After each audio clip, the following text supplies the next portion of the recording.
मम्मा भी हैदराबाद सिंध में और बाबा भी हैदराबाद सिंध में, और घर दोनों के नज़दीक नज़दीक थे। इसलिए बाबा के लौकिक रिश्ते में जो जसोता बहन बाबा की धर्म पत्नी थी, उसके रिश्ते में वो लगती थी, परंतु डायरेक्ट बाबा के कोई संबंध में नहीं थी। बाबा उनको जानते थे और मम्मा भी जानती थी, परंतु जब शिव बाबा ने प्रवेश किया तो बात ही और हो गई। कल वो दादा लेखराज और आज देखो प्रजापिता ब्रह्मा, दिव्य साक्षात्कार होने लगे। तो जब दिव्य साक्षात्कार होने लगे तो ये बात शहर में फैल गई। लोग इसी आकर्षण के कारण बाबा के पास आने लगे। भाई ऐसे कैसे होता है? तो घर बैठे भी बहुतों को दिव्य साक्षात्कार होते थे। तो मम्मा कुमारी थी और पास में ही रहती थी।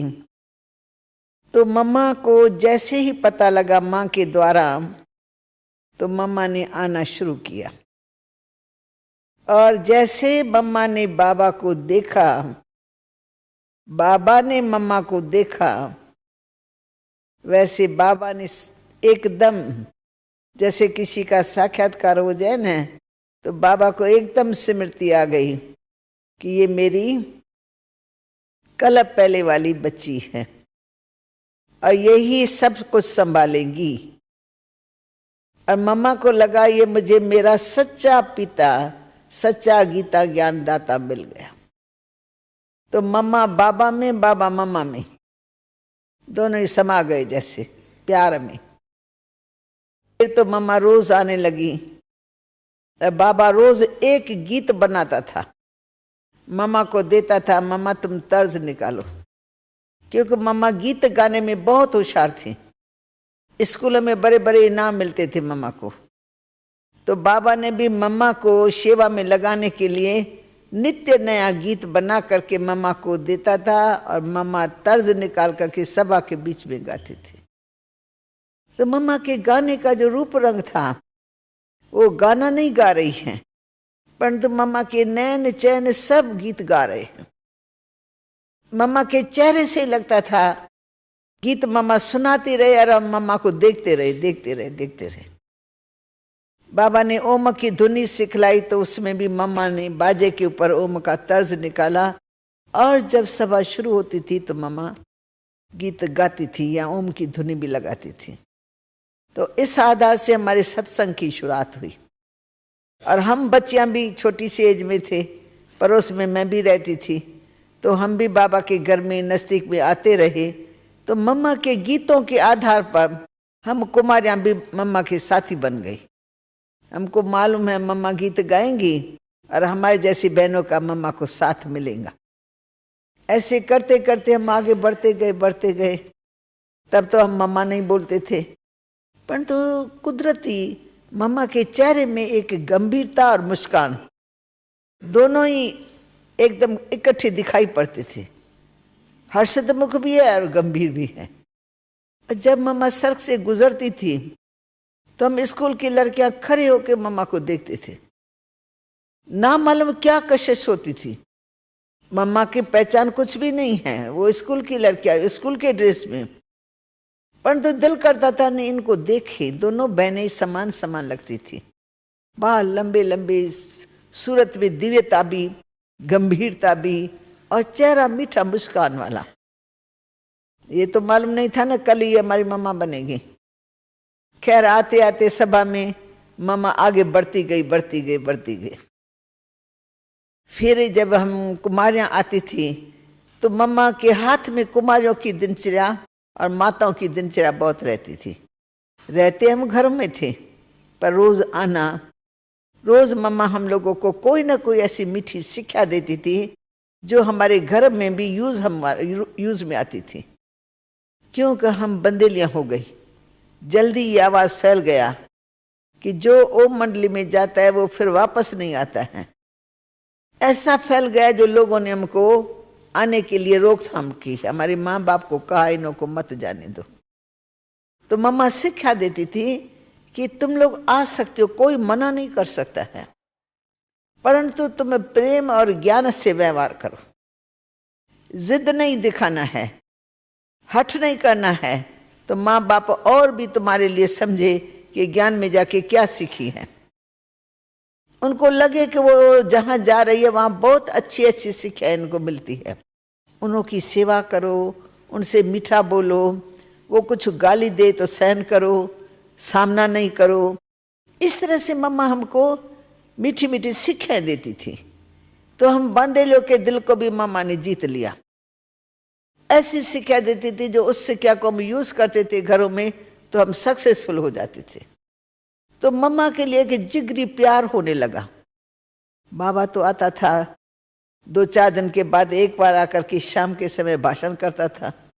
तो बाबा हम तो छोटे बच्चे, बाबा के नजदीक भी ना आ सके, पर बाबा की फिर रूहानी कशिश, जैसे बाबा को हम भगवान के रूप में समझते थे। भगवान आता है ये ज्ञान नहीं था, पर भगवान की कशिश बाबा के चेहरे से आती थी और बहुतों को दिव्य साक्षात्कार होता था। ऐसे धीरे धीरे हम देखते हैं तो मम्मा भी ओम की धुनी लगा के बिठा देती हैं।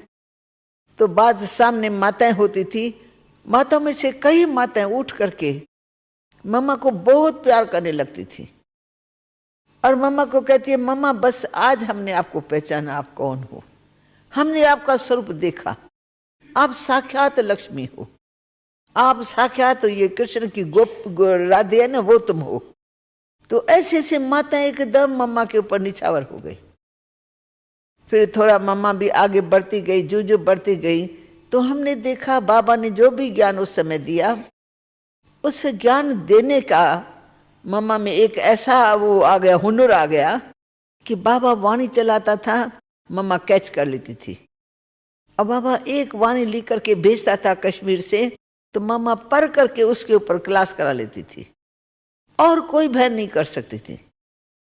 इसलिए मम्मा के नाम पर बाबा के पत्र आते थे। पत्र माना ही ज्ञान की वाणी। पत्र भी लंबे लंबे होते थे ना, तो पत्र में सारा ज्ञान, निज ज्ञान। तो मम्मा उसको पढ़ करके धारण करके फिर सभा में आकर के बाबा की वो सब बातें सुना लेती थी, परंतु अपने फॉर्म में, क्योंकि सभा में तो नए पुराने दोनों होते हैं। तो मम्मा की कैचिंग पावर, ज्ञान युक्त बुद्धि, एक एक शब्द का रहस्य मम्मा को अच्छी तरह से जैसे स्पष्ट करने की भी कला थी और धारण करने की भी कला थी। इसलिए जब सभा में मम्मा की मुरली बाबा की आती थी या मम्मा सुनाती थी, तो हमको मम्मा की मुरली सहज समझ में आ जाती थी। अब हम हैदराबाद सिंध में ओम निवास में तो 1 साल के करीब रहे। फिर शहर में बहुत हंगामा किया लोगों ने कि ये जादूगर है, ये है, नियम बहुत उनको करे भी लगने लगे। कई प्रकार के आरोप उन्होंने धरे कि दादा लेखराज कन्याओं माता को फंसाने के लिए उसने ये ढोंग रचा है। तो इसलिए सारे शहर में गर्मा गर्मी बहुत थी। फिर बाबा को कराची में बच्चों ने निमंत्रण दिया, तो बाबा हम सब बच्चों को कराची में लेके गए। तो कराची में 3-4 बंगले नजदीक में थे। एक में जो सरेंडर भाई बहन हुए थे उनके बाल बच्चे और परिवार का परिवार, दूसरे में कुमार थे, दूसरे में हमारी जैसी जवान कुमारियाँ थी, और 5वें में मम्मा बाबा कुछ अलग अलग, बाबा अलग रहता था। बाबा बिल्कुल क्लिफ्टन के किनारे पर बंगला था, उसमें बाबा अपनी फैमिली सहित रहता था। इसलिए दुनिया कहती थी ना ये तो ऐसा हो गया, उसने तो अभी कन्याओं माता। बाबा दिखाता मेरे साथ मेरी फैमिली है। मैं तो टीचर रूप में जाता हूँ, 1 घंटा डिस्कोर्स देके आ जाता हूँ, बाकी मैं रहता यहाँ हूँ। तो बाबा के लिए वो सेफ्टी का स्थान भी था। अच्छा, फिर मम्मा रहती थी हम बच्चों के साथ। हमने देखा मम्मा दिनचर्या में बिल्कुल एक्यूरेट। जहाँ मम्मा रहती थी वहाँ हम, नाम था कुंज भवन। कुंज भवन में हमारे जैसी कन्याएं रहती थी, 100 के करीब होंगी। तो मम्मा सबसे ऊपर रहती थी। तो सुबह का गीत बजा तो सबसे पहले देखो मम्मा की लाइट ऑन है। फिर मम्मा तैयार होकर के योग कराती थी।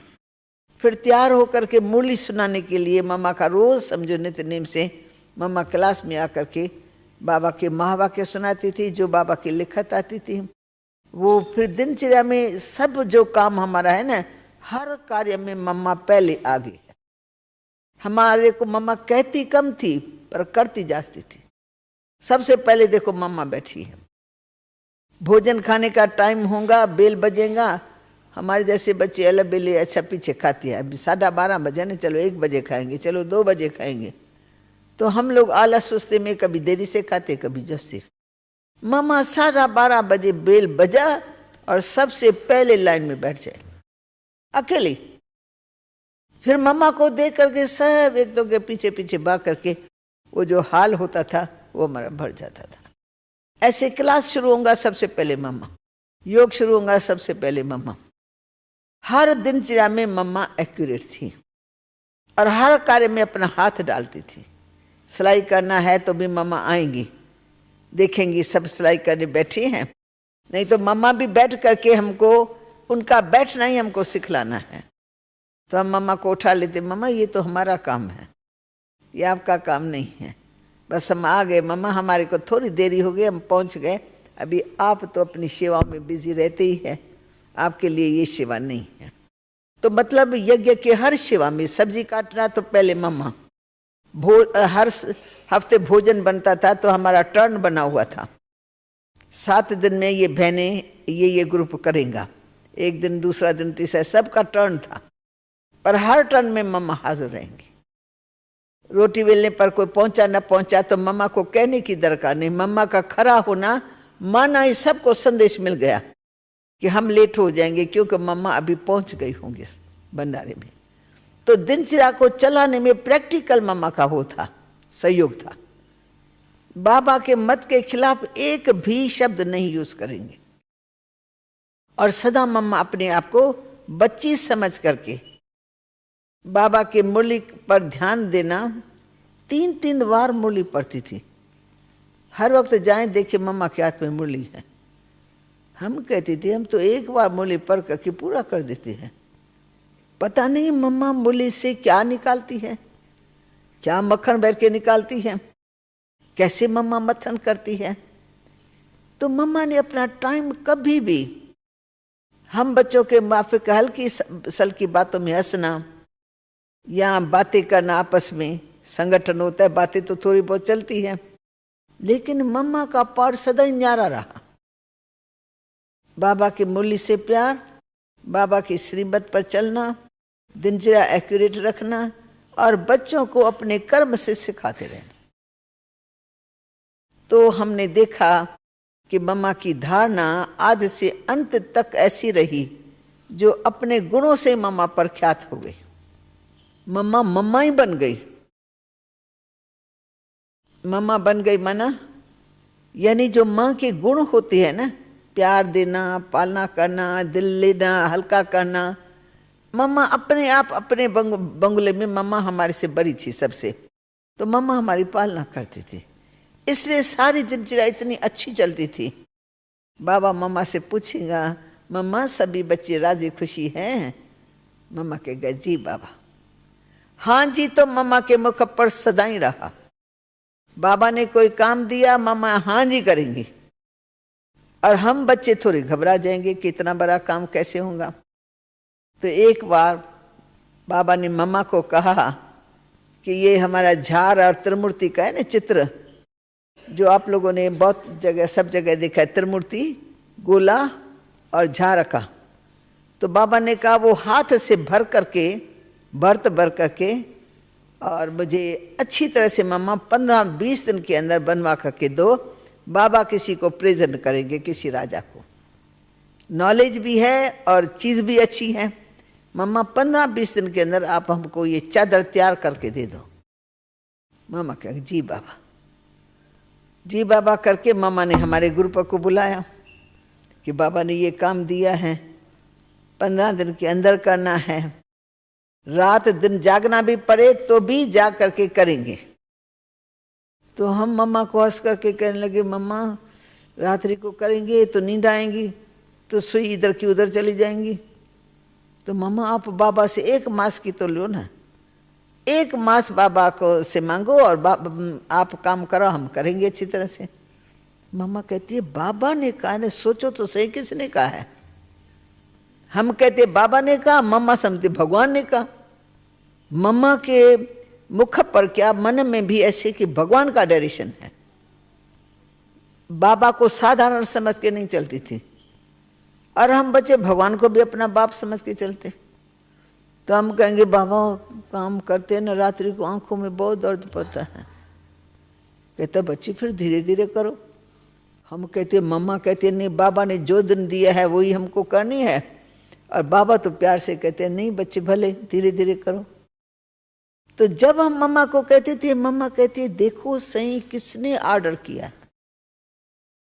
ऐसे ऑर्डर में हम मन मत कैसे मिक्स कर सकते हैं। तो मम्मा ये सिखाती थी। अंत तक हमने मम्मा को इन धारणाओं में देखा। सारे यज्ञ की पालना ऐसे की जैसे माँ अपने छोटे बच्चों की करती है। ऐसी पालना किसी संस्था में कोई किसी के प्रति नहीं कर सकता। वंडरफुल पालना, रूहानियत, शक्ति सब भर करके देती थी। इसलिए हमारे 14 साल कराची में कैसे बीते हमें पता नहीं लगा। हमको सारी दुनिया ही भूल गई, माँ बाप घर बिल्कुल भूल गया। कभी जाने का संकल्प ही नहीं आएगा, क्योंकि पालना में बहुत बड़ी शक्ति थी। प्यार, जिगरी, निस्वार्थ प्यार, कुछ लेना नहीं कुछ देना नहीं। तो हम साधारण घर से आए थे, बंदेलियां थी, और बाबा ने मम्मा ने अपनी शीतल गोद में ले लिया। ऐसी पालना की जो आज जिगर से हम सभी मिलकर के यज्ञ की सेवा करते हैं, क्योंकि पालना ली है ऐसे। अब टाइम आया है देने का, तो फिर बाबा की सेवा जो ली है वो दिल से सभी दे रहे हैं। सब बहनें मैं देखती हूँ कितने प्यार से आने वाले भाई बहनों की सेवा करते हैं। तो ये सब मम्मा बाबा के द्वारा हम बच्चे सीखे, और सिखा करके उन्होंने, ये तो मालूम नहीं था कि दोनों ही फरिश्ते बन जाएंगे, उड़ जाएंगे, और हम बच्चों को यहाँ साकार में रख करके जाएंगे।